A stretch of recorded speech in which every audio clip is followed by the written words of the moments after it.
बिस्मिल्लाहिर्रहमानिर्रहीम।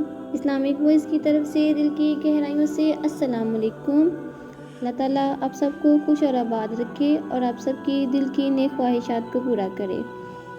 आज हमारा मौजू फरिश्तों की दुनिया है। फरिश्ते अल्लाह ताला की नूरानी मखलूक हैं जिन्हें इनकी असली शक्ल सूरत में देखना अंबिया इकराम अलैहिस्सलाम के अलावा किसी और के लिए मुमकिन नहीं। यही वजह है कि हमारे इर्द गिर्द लातादाद फरिश्ते अपने कामों में मसरूफ़ हैं, मगर हमें वो दिखाई नहीं देते। अगर वो इंसानी शक्ल अख्तियार करके हमारे सामने आएँ तो फिर इन्हें देखना मुमकिन है। इंसान की निस्बत फरिश्ते अजीम मखलूक हैं और इनमें भी बाज़ छोटे हैं और बाज़ बड़े हैं। फरिश्तों में बाज़ के 2 पर हैं और बाज़ के 600 पर हैं। कुरान करीम में इरशाद पाक है, अल्लाह ताला ही के लिए तमाम तारीफ़ें हैं जो आसमान और ज़मीन का पैदा करने वाला है और 2-2, 3-3, 4-4 परों वाले फरिश्ते अपना कासद पैगंबर बनाने वाला है। बाज़ रवायात के मुताबिक जिब्राइल अमीन अलैहिस्सलाम के 600 पर देखे गए हैं और हर पर ने आसमान को घेर रखा था। इनके परों से मुख्तलिफ रंग और कीमती मोती बिखर रहे थे। फरिश्तों की अगर कदो कामत की बात करें तो वो फरिश्ते जिन्होंने अर्श उठा रखा है, इनके कदो कामत के बारे में सैयदिना अनस रज़ियल्लाहु ताला अन्हा से मरवी है कि हुज़ूर करीम सल्लल्लाहु अलैहि वसल्लम ने इरशाद फरमाया, अर्श को उठाने वाले फरिश्तों में से एक फरिश्ते के बारे में मुझे ये बताने की इजाज़त दी गई है कि जिसके पाँव सबसे निचली 7वीं ज़मीन में हैं और उसके कंधों पर अर्श है। इसके दोनों कानों और कंधों के दरमियान इतनी दूरी है कि इसे तय करने के लिए परिंदे को 700 साल की परवाज़ चाहिए। वो फरिश्ता कहता है, या अल्लाह तू पाक है जहाँ भी है और जहाँ भी हो। अगर फरिश्तों की ज़रूरियात की बात करें तो अल्लाह ताला ने फरिश्तों में शादी ब्याह की हाजत नहीं रखी। इसी तरह इन्हें खाने पीने से भी बेनियाज कर दिया है।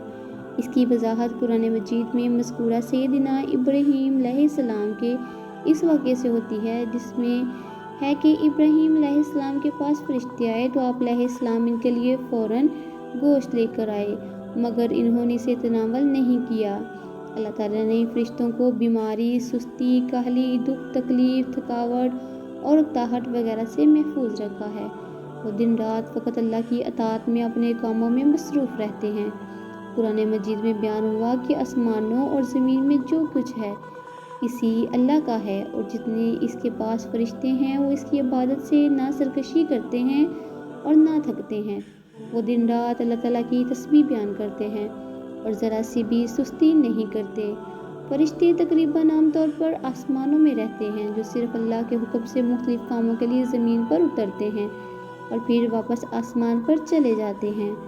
कुरान मजीद में एक और मुकाम पर खुद फरिश्तों की ये बात मज़कूर है, हम तेरे रब के हुक्म के बगैर नहीं उतरते। अगर फरिश्तों की तादाद की बात की जाए तो वो कितनी है, इसके बारे में कोई तफसील नहीं मिलती, क्योंकि अल्लाह ताला का फरमान है, तेरे रब के लश्करों को इसके सिवा और कोई नहीं जानता। बाज़ अहादीस से मालूम होता है कि फरिश्तों की तादाद बहुत ज़्यादा है, बल्कि अंदाज़ा होता है कि इंसानों और जिन्नों से भी इनकी तादाद कहीं ज़्यादा है। सैयदना अबू ज़र रज़ियल्लाहु ताला अन्हा से मरवी है कि अल्लाह के रसूल सल्लल्लाहु अलैहि वसल्लम ने फरमाया, आसमानों में कहीं 4 उंगलियां जगह भी ऐसी नहीं जहां कोई ना कोई फरिश्ता सजदा रेज़ ना हो।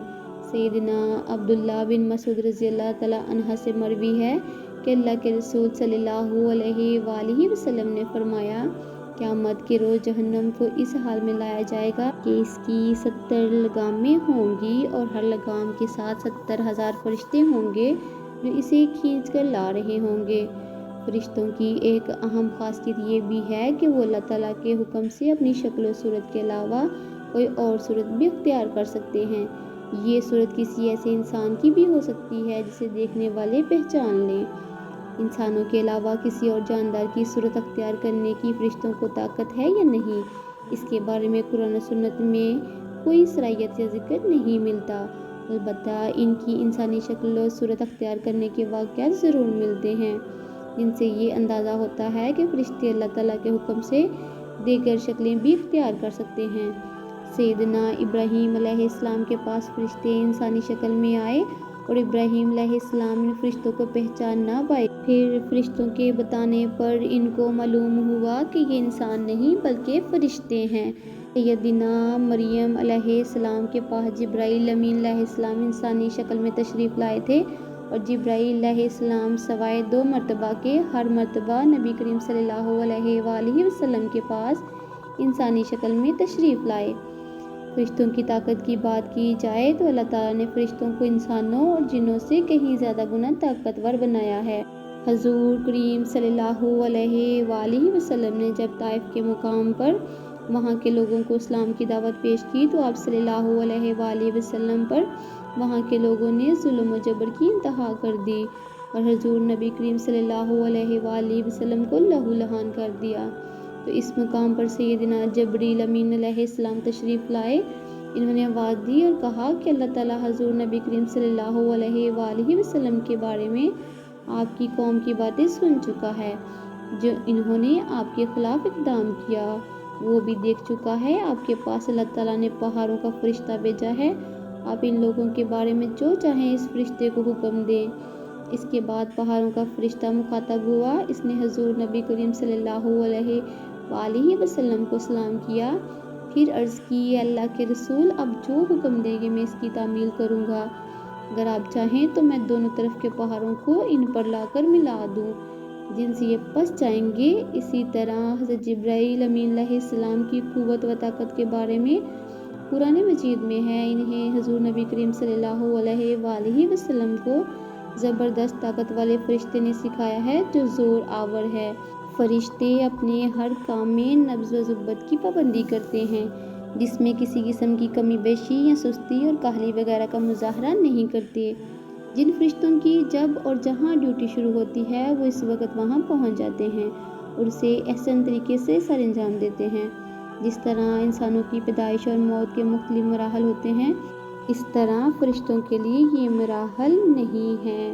یعنی دنیا میں نئے انسان پیدا ہوتے رہتے ہیں اور جو پہلے انسان ہوتے ہیں وہ فوت ہوتے رہتے ہیں، لیکن اس کے برعکس جب اللہ تعالیٰ نے فرشتوں کو پیدا کیا تب سے وہ زندہ ہیں اور قیامت قائم ہونے تک جب تک اللہ پاک چاہیں گے وہ زندہ رہیں گے۔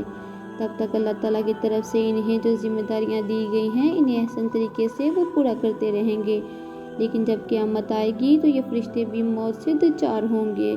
پھر ایک ایسا وقت آئے گا جب کائنات میں اللہ تعالیٰ کے علاوہ کوئی چیز زندہ نہ رہے گی۔ اس صورتحال کو قرآن مجید میں اس طرح بیان کیا گیا، زمین پر جو ہیں سب فنا ہونے والے ہیں، صرف تیرے رب کی ذات جو عظمت اور عزت والی ہے وہی باقی رہ جائے گی۔